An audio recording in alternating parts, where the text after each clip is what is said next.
Assalamualaikum warahmatullahi wabarakatuh. Oke, kembali lagi bersama saya Dwi Apriyani. Hari ini kita akan belajar melanjutkan kembali materi kita dari bab termokimia. Ini berkaitan tentang penentuan entalpi reaksi yang menggunakan beberapa cara. Di sini ada beberapa cara yang digunakan. Yang pertama ada menggunakan alat. Alat di sini kita menggunakan alat kalorimeter, lalu menggunakan prinsip hukum Hess, lalu ada juga yang menggunakan delta HF dan juga data energi ikatan. Nah, yang pertama menggunakan alat kalorimeter. Yang pasti di sini ada alat kalorimeternya yang digunakan. Di sana ada zat yang kita campurkan, melakukan apa yang kita gabungkan. Nah, biasanya di sini ada menghitung kalor dari alat kalorimeternya jika ada. Kalau misalnya tidak ada, kita hanya menggunakan rumus MC delta T atau bisa disingkat kadang Q macet. Nah, kalau misalnya ada alat kalorimeternya, biasanya nanti ditambahkan sama Q dari kalorimeter yang menggunakan rumus CT. C-nya itu adalah kapasitas kalor dari kalorimeter, delta T-nya sama dengan delta T yang ada di MC delta T. M di sini dia adalah massa, massa dari campuran lautan yang kita gabungkan. Lalu C-nya itu adalah kalori jenis air yang digunakan karena kita pakai zat yang menghasilkan air. Nah, delta T-nya perubahan suhu. Nah, ini contoh alat dari kalorimeternya. Karena biasanya kalau misalnya melepaskan kalor, maka delta hanya menggunakan tanda min. Sedangkan ketika membutuhkan kalor, maka delta hanya akan menambahkan tanda positif. Nah, ini contoh soal. Misal ada NaOH dengan NaCl. Kan kalau kita gabungkan NaOH dengan HCl itu menghasilkan NaCl dan juga air. Nah, makanya di sini kita menggunakan kalau jenisnya adalah kalau jenis air untuk C-nya.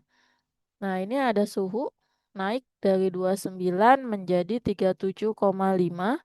Nah, kita tinggal mencari delta T-nya. Delta T-nya itu pakai selisihnya aja. Kita bisa menghitung nanti di sini delta T-nya berapa.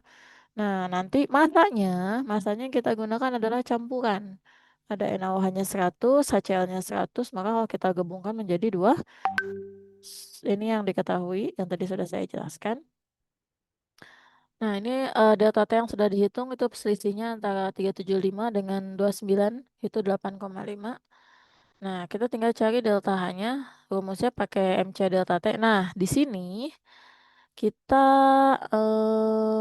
kalorimeternya. Oh, ini ada nih. Ini C untuk kapasitas kalor dari kalorimeter. Ada ini nih. Berarti kalau di sini kita bisa menggunakan Q untuk kalorimeter. Nah, pertama kita hitung dulu di sini kilorutannya dulu. M-nya kita 100 dengan 100 jumlah dari NaOH sama HCl tadi. C-nya itu kalau jenis air 4,2, delta T-nya 8,5 yang tadi perubahannya. Kalau kita hitung hasilnya 7.140 Joule. Nah, selanjutnya, untuk kalorimeternya itu C kali delta T. Nah, ini kalau ada ya, kalau misalnya tidak ada kita cukup untuk sampai kilorutan saja. Nah, untuk kalorimeter, tinggal kita kalikan C dengan delta T-nya. C yang ada dari soal 10,2 dengan delta T yang sama dengan larutan tadi 8,5, maka hasilnya 86,7.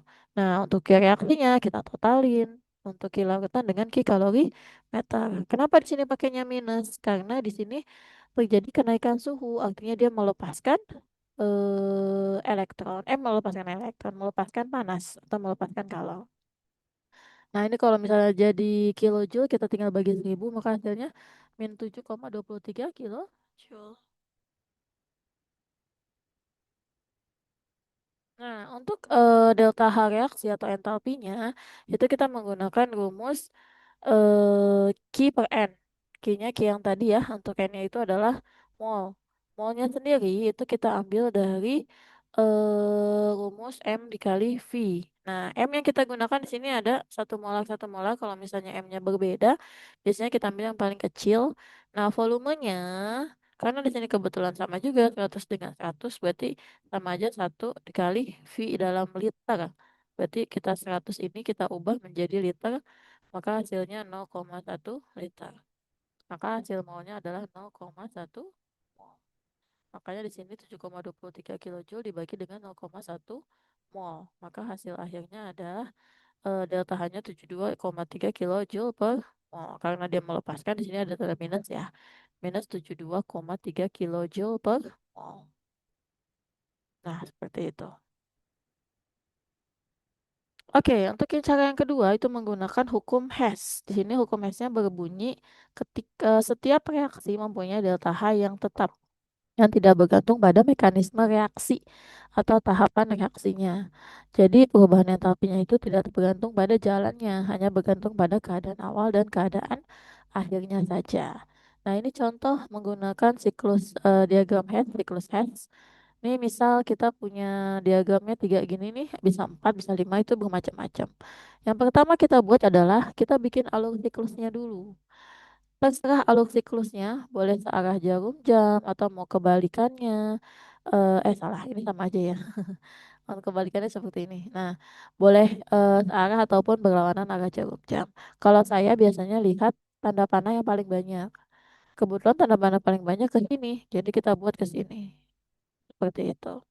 Nah, selanjutnya kita bisa melihat masing-masing untuk delta H-nya, apakah dia sesuai atau tidak dengan arah jarum jam.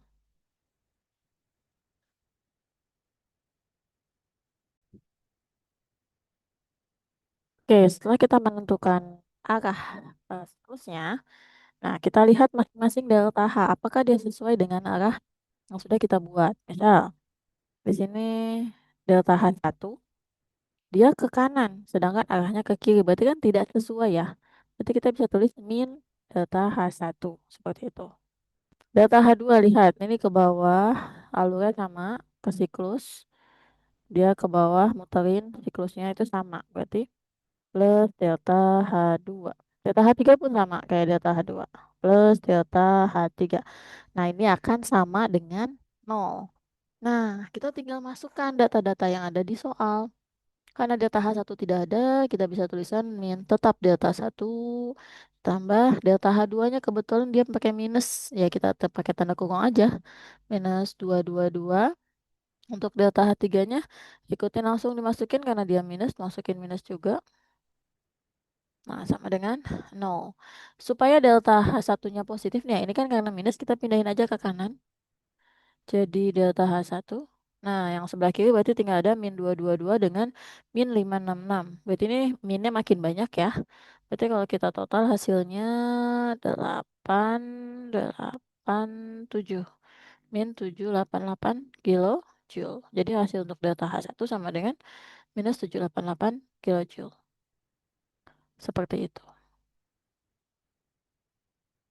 Nah, ini contoh yang kedua. Kalau tidak menggunakan diagram, kita ada juga soal yang seperti ini. Dia menggunakan beberapa reaksi yang digunakan untuk menentukan salah satu reaksinya. Nah, contoh nih ya, kita mau membuat reaksi C2H6 7 per 2O2 menjadi 2CO2 ditambah 3H2O. Itu berapa? Nah, yang pertama kita gunakan adalah reaksi untuk si C-nya dulu. Nah, kita mau ada CO2 di sebelah kanan ini. Dari reaksi antara 1, 2, 3 yang ada reaksi CO2 yang mana? Yang ini kan. Nah, posisinya di soal yang ditanyakan CO2-nya sudah ada di sebelah kanan. Saya tulis aja ya. Ini CO2-nya ada di sebelah kanan. Berarti sama. Tapi di soal itu ada angka 2-nya. Sedangkan yang diketahui reaksi nomor 1 itu tidak ada angka 2-nya. Artinya reaksi yang ini harus kita kalikan 2 menjadi 2C, 2O2, tanda panah, 2CO2. Karena dikalikan 2, maka delta H-nya pun kita kalikan 2. Min 186 ya. Kilokalori.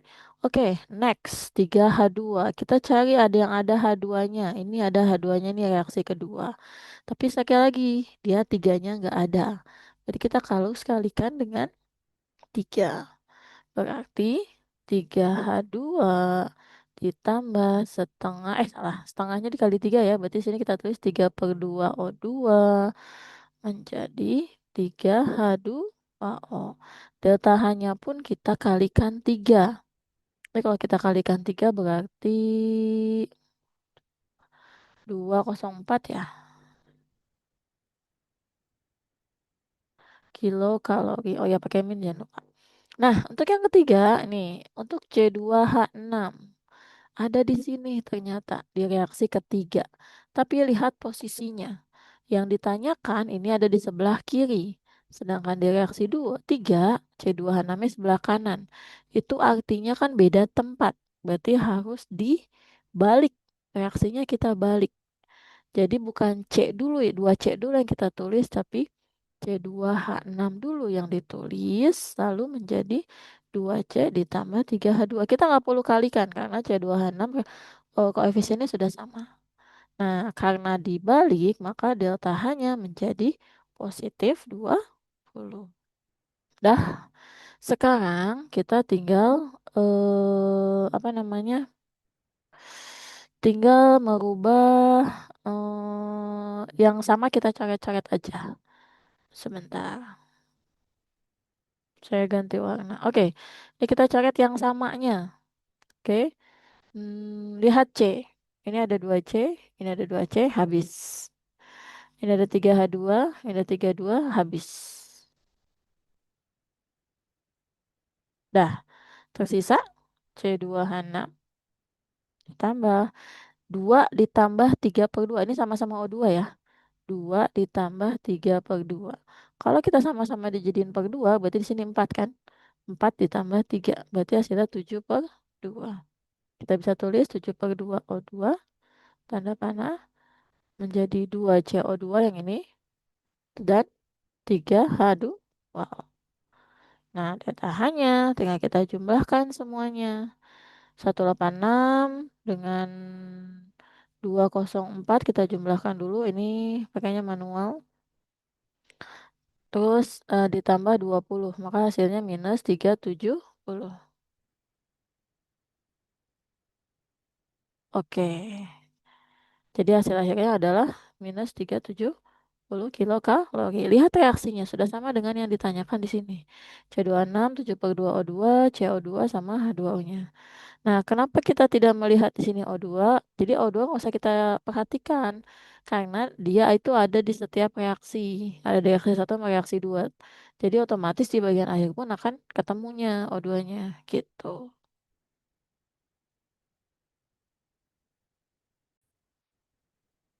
Oh iya, ini ada yang salah nih. 194 dikalikan 2 ini nih. Yang ini 94 dikalikan 2 itu bukan 186 atau 88 ya. Maka di sini pakai 2. Oke. Nah, hasil akhirnya 372.